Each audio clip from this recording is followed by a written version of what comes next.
All right, once again, the Results or Excuses podcast. We back at it again, giving you the results over the excuses.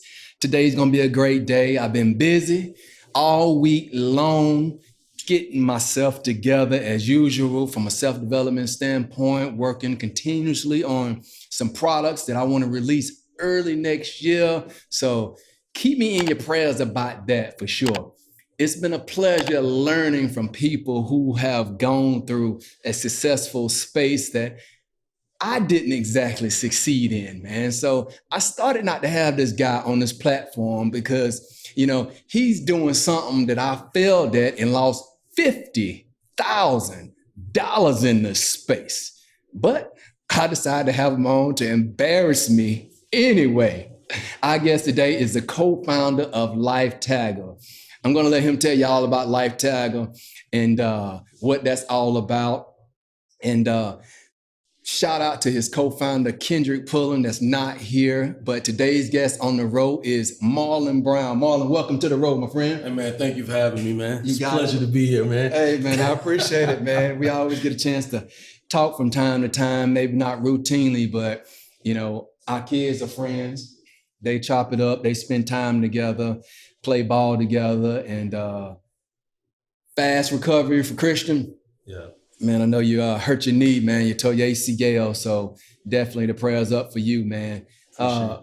Getting right into it, man. I mean, this Life Tagger thing, man. You've been growing it for a while. You and your cousin. First of all, what's the mission of the company? Yeah. So Life Tagger is about giving people content when and where it matters most, so they can make good decisions or complete actions or tasks based on kind of proximity to things. So I mean, I know that's kind of vague way to put it. That's fine. We're gonna get you to break it down even more, and so forth, man. Because people like me, I just don't understand, a lot as it relates to the tech world. So you might have to break it down a little bit for me. But what did the name Life Tagger come from? Yeah. So when before this was a company, I guess I got to give the little background on why I created Life Tagger, then to tell this. So Life Tagger started off with my wife sending me a text message one morning. Marlon grabbed some milk on the way home.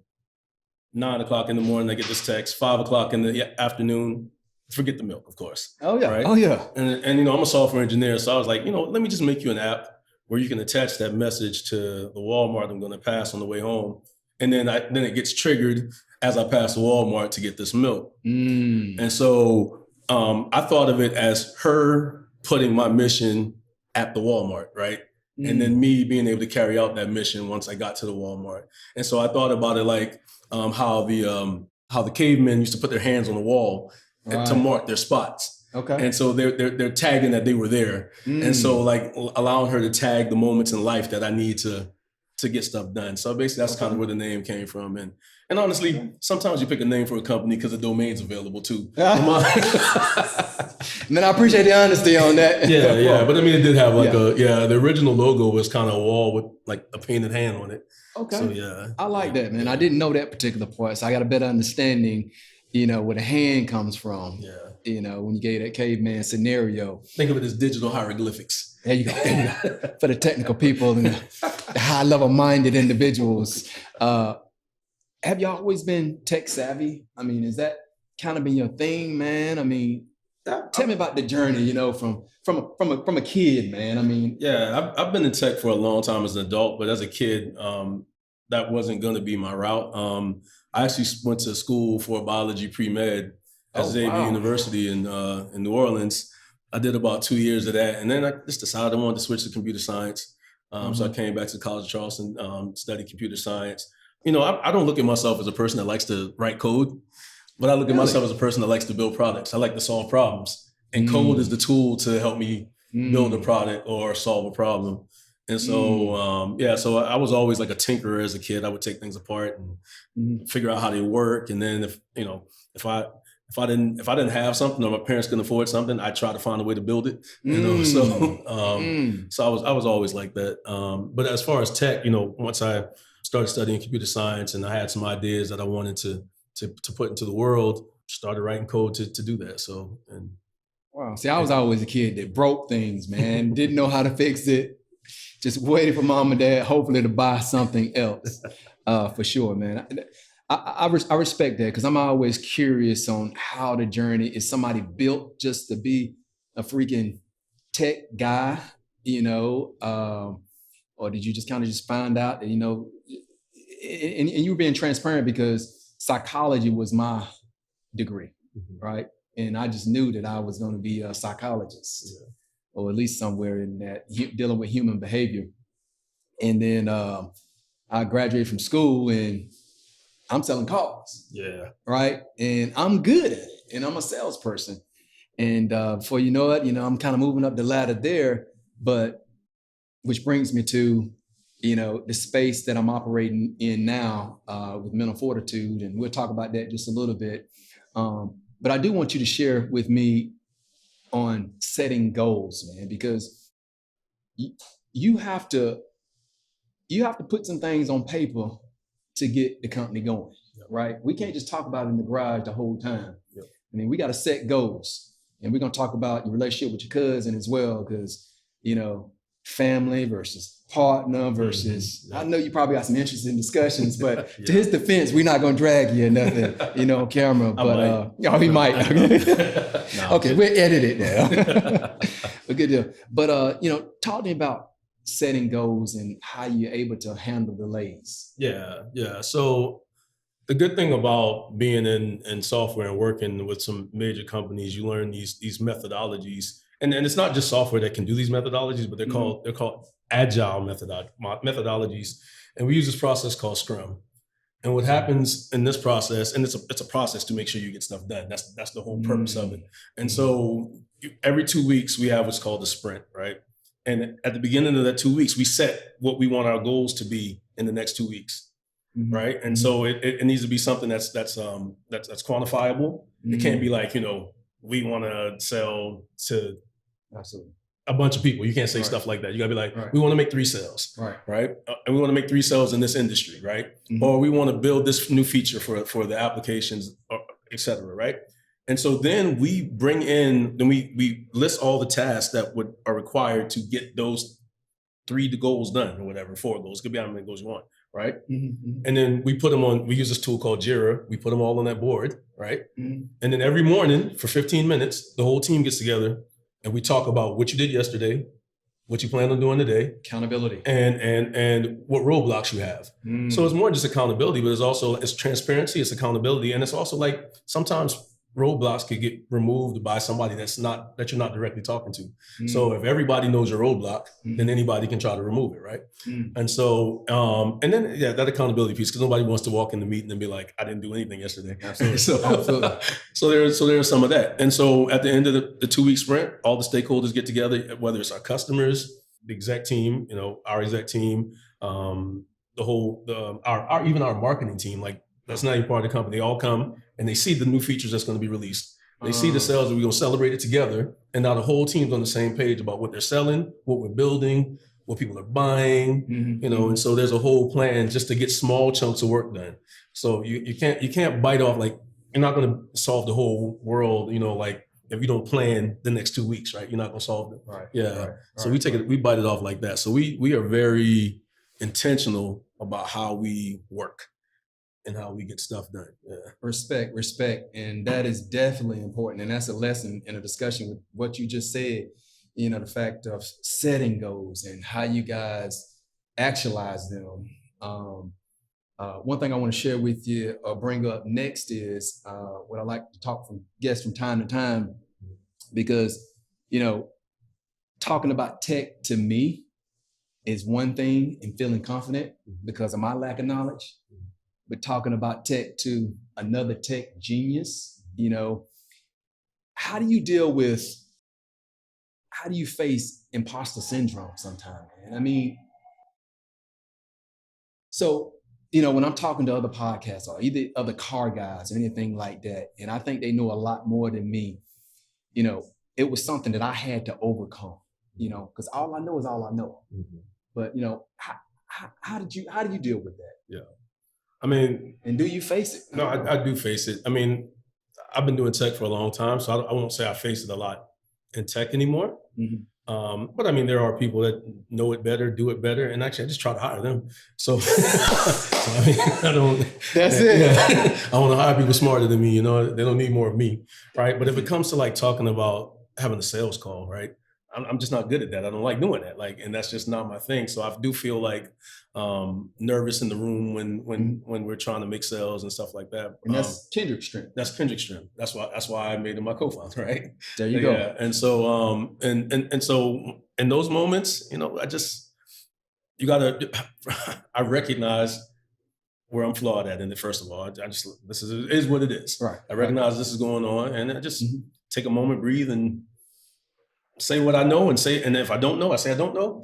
I say deal with it. I say, all right, I'll get back to you about it once I talk to, you know, the sales team or, you know, the marketing team, whatever. Like, it just there you go. Yeah. We gotta self-reflect, deflect just a little bit, but you know, if you don't know, you don't know. Yeah. And you know, I was talking to somebody, and she normally just leans on what she knows. You know, she leans on her strengths, and I tend to do that as well. Where did your motivation come from, man? I mean, what gets Marlon Brown going? Because I would imagine there's some days that you don't want to deal with lifetime. You know, I mean, you might see it at a stagnant position, not going the way you need to go, you know, too many objections and problems or whatever it may be. I mean, where do you get your motivation going? Because you've been at it for a while. Yep. You know, there's probably two things that stick out for me. I mean, the parts I hate about it, I don't like doing meetings. I don't like the sales calls. I don't like having to, you know, I don't like to have to do the paperwork to become a C Corp. I don't like dealing with lawyers. I don't like dealing with investors. I don't, you know, I'd rather be building the product, right? And so when I have to deal with all that other stuff, I think about this is all necessary for me to build this product that people are out there using on a daily basis and it's making their lives better, hopefully. And so that motivates me every day. Like, you know, we're in the middle of building something special. And I think I have like the 5-year vision that's like, I can't even tell people because they won't believe me. You know, I love it, man. So that motivates me every day. And then honestly, man, we have like 10 people working for us. And so like, I'm feeding families. So I mean, that helps you get up and get going. Yep. We had a past guest, you know, a mutual friend of our Kenya, who is your COO, which of course is very knowledgeable, and you know, she's an outstanding, phenomenal woman there. How do you guys go about assembling your team, man? I mean, everybody's not the right fit. And sometimes you have to go through a few people, I would imagine. Yes, definitely. Right? Definitely. You know? Yeah, we've had our rounds of having to go through people. I mean, you know, honestly, usually I think I see it first. Do you? But I don't really, you know, I like to give people a chance first. Yeah, like I like to give people a chance first. And I'm like, you know, and then there's a little self-reflection that goes on there too, because, you know, sometimes it's just we as an executive team is not setting that person up to be successful. And then sometimes you got them in the wrong position. They got some skills that if you just shift them around a little bit, they'll shine, right? I was listening to this podcast, and I don't remember, but the topic was, you know, how bad we are at promotions. Like we take people who are great at something and promote them to things that they're bad at. We do, man. Yeah, and things they're not even interested in. But except for the more pay, that's the only thing they're interested in. So I mean, we try to think about, you know, how do we promote sideways? How do we just pay people more where they are? Because why take the best mechanic and put him behind the desk when give him more money when he's the one that's the best in the shop, you know? So That's a great point, man. And we talked about within the sales of the car dealership, you know, just taking a great salesman and, you know, we're thinking that he wants to go to management, and we put him in management and he just can't manage people and lack some of the leadership skills, but he was a phenomenal salesperson dealing with his individual customers. And then we put him back in his particular space. So basically you're saying they get a line of people and now they got to go snap. See, Kendrick, how he do us, man? Us salespeople, you know, the tech guys, man. Keep them off the phone, man. Keep them off the phone and so forth, man. I love, and I wrote down one of the things that you guys says. I love one of the tenets of the Life Tagger, which is supporting people's connection to their community based on proximity, because they can relate to life in many ways. They can relate to life in many ways. Sometimes we don't know where to close or whatever, don't know how close we are searching for or what they're searching for.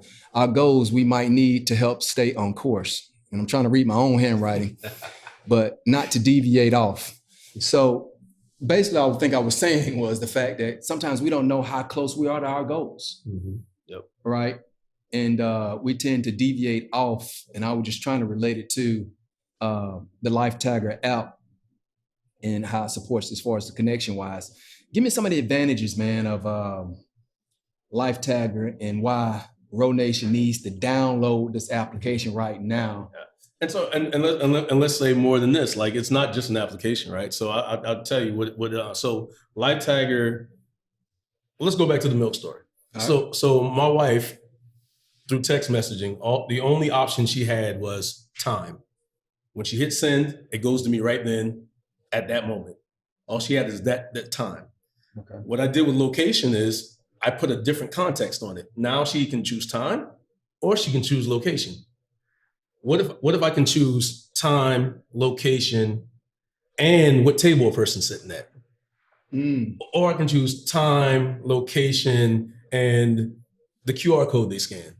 If I can put all these contexts on top of each other, then I make a better experience for the person that's in that restaurant or that husband and wife relationship, because I'm giving you the most relevant information when you need it and where you need it. And so that's kind of what we do, right? So like, as you know, some real world things, like, I mean, we're in hotels, right? You know, hotels, you walk in the room, some of them have like 9 QR codes over the room, one for the menu, one for the restaurant. For sure. So what we have this product called Life Codes, which means a living QR code where you can consolidate all of those into one code. You scan that one code, and because we can do all this stuff with context, we can show you the menu, tell you what the amenities are, actually give you the remote control to the TV, give you the controls to the Nest that's in the room. We can do all of that because we know you're in the room at that moment. Scan that code outside the room, you don't get any of that stuff because you don't need it. You don't need the remote outside of the room. So we do things like that. We just give our customers more context for their content. You know, we need, for Life Tagger, we need some commercials. Yeah, we got them coming. You got them coming? We got them coming. Smaller commercials that put those particular scenarios together to relate more to people like me, to feel, to get the emotions involved. Like, you know what? I see where you're coming from. Yeah, that could help me and so forth. So I'm looking forward to those commercials for sure. One of the questions I want to ask that I ask all my guests, man, is the fact that it's been a while. You've been with Life Tagger how long? I probably wrote the first piece of code in 2015, but as a business, probably 2017. Okay. So it's been a minute still. You know, tell me about a time, man, to where you was gonna call it quits. Yeah. You know, or you got pretty close if you wasn't gonna call it quits, but you made a decision to just move on, to stick it out, and it yielded you good results. I'm gonna sound like I'm being dishonest, but my thought around quitting is if I thought the product wasn't useful, right? But I've never had that moment, and because I can build it myself, everybody else can leave, and I'll just do it myself, right? So it'll be hard for me to sell it myself.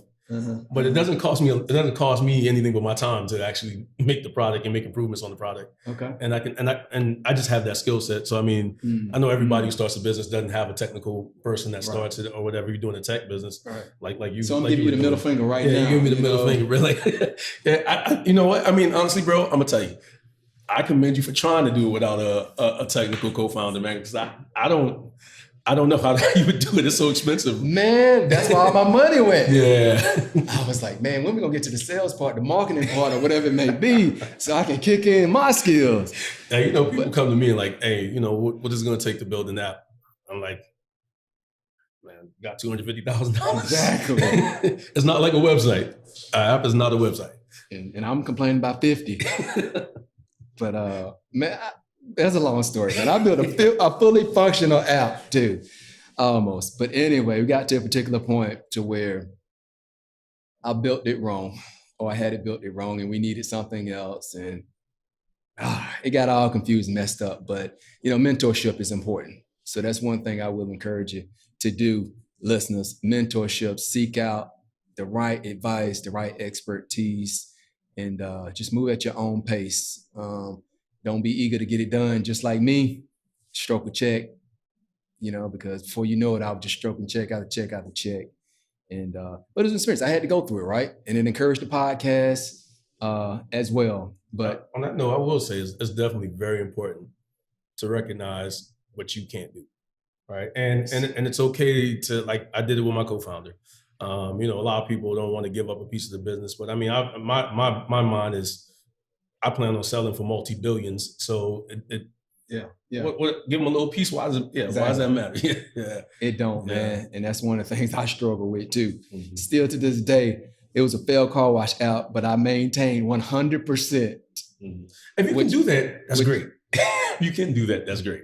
But if I would have made a presentation with another tech person, he probably would have considered a proposal to say, hey, you give me a piece, I see your vision type deal. Yep. But another learning experience, man. What they don't know about Marlon Brown, man? We know. I mean, if you don't tell me, man, I'm gonna get the wife on there next week, man, and she's gonna give me the scoop. Nah, I don't feel very very special or interesting, bro. Like I don't know, man. I'm just out here cruising, man. And it's, the funny part. I mean, like, people know me in Charleston. I mean, I lived in Charleston all my life. But I don't think they necessarily know what I do or what I've been doing, or even, because most of our business is not in Charleston. Like, it's like, right. Yeah. So, very little business in Charleston, but we got cities using our app, and so, but I mean, that's, Kendrick's not here. He's a salesman. I'm here. I don't really talk about it too much. I just build. So, right. But I mean, I have to get out of that. So that's something I'm recognizing now. I got to get into some of these rooms, because I mean, it's not like, I don't have 1 degree of separation with some people I need to get in the room with that could definitely buy our product and use our product and it'd be useful for them. So, sure. Yeah. You know what's gonna happen, Ro? He gonna call me in a couple of years. Hey, G, I need you to assist and help me get in this particular room to deliver this message. And I'm going to charge him $250,000. Maybe I'll fix that app for you. There you go. He's going to fix that app for me, man. A compromise. Back in business with that and so forth, man. Definitely, man. So, from a standpoint, man, we've covered Life Tagger and what it brings to the table. From a mental standpoint, man, what do you do to rejuvenate yourself, man, to get yourself, away from the laptop? Yeah. I mean, when I play, like, so like we take vacations. I don't pull my laptop out. I don't do that kind of stuff. Wow. Because when I work, right? So like, yeah. So if I'm, it's nothing to see. I'm gonna talk tech. Code commits for me at 3:00 in the morning. Okay. Yeah. So yeah. But yeah, I do very well at compartmentalizing that. Like, That's good, man. It's still a struggle for me. I'm getting better at it, the 9 to 5, and then the aspirations of, things that I'm doing. And then, family and kids and everything like this. Sometimes it just seems like a blur. Yeah. You know what I like to do sometimes too? I like to, so if it's taking some of my time, right?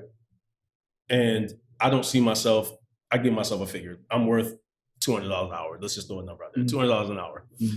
If something's going to take me an hour to do, and I can pay somebody less than $200, I just pay somebody to go do that thing that I'm like that too. Yeah. And that kind of takes some things off my plate, So, I mean, you just got to find all those areas to. But yeah. I've been criticized in my household. I'm going to leave it at that, mm-hmm. of paying for stuff that I can do for myself. But I look at it like you, husbands look at it some kind of way, time is more than money. We can't get it back. So I appreciate you endorsing that, Marlon, right here on the row. I'm gonna mess him up again, though. Nah, we gonna clip that clip right there, man. We're gonna edit it. So that's it. You heard it from me. You heard it right here. But I'm spending company money, not That's it, man. But yeah, man. Yeah, that's good. So it's nothing else, man. People know the gist of LifeTacker and what it does and what it brings to the table, man. From a scaling standpoint, just real fast, what are we doing to scale? Yeah, so I mean, obviously everybody want more money. Everybody want more money. So I mean, I think one of the main things that we like to do is partnerships, right? So we don't go look for. So we have verticals. So our verticals, one of them is the hospitality industry. And in the hospitality industry, we're not going to individual hotels because that's the slowest route, right? We're going to there's such things called hotel property managers. So we go to them because they do all the marketing for all the hotels, and it's like a block of hotels they do it for. And so and we go to hotel trade shows where there's like the top person at Marriott's there to buy for all the hotels and stuff like that. So we're not looking for individual, because LifeTacker is a platform. We don't really care if it's shown in your app or in our app or on the web. So if you have an application and you're selling to people, like you can add our code to the back end of your app, and it'll do the same things that LifeTacker does. And so so we're looking for those type of partnerships. You're asking me, this sales scale question when I'm telling you I'm not the sales guy. But as far as the product side, man, we make him feel uncomfortable a little bit, man. Get him out of his comfort zone a little bit, man. As far as the product is concerned, man, we got an engine where we listen to our customers. We have a customer success team. We listen to our customers. We build our features kind of based off the most feedback from those customers. And then our tech is I've been doing it so long, it's scalable. Like it scales without us doing anything, right? Yeah. I love it, man. I love it. You heard it. Results or Excuses podcast, man. We got Marlon Brown, then give it to us. Made me feel uncomfortable and embarrassed about my past mistakes. But once again, I want to give props to him, man. He's been doing it for a while. LifeTagger. Much prayers on success for that, man. You got a good thing going, man. I hope you and Kendrick take it all the way, man. I want to see you in every location there is, man. Definitely, man. Computer scientist, tech genius, Marlon Brown, we out.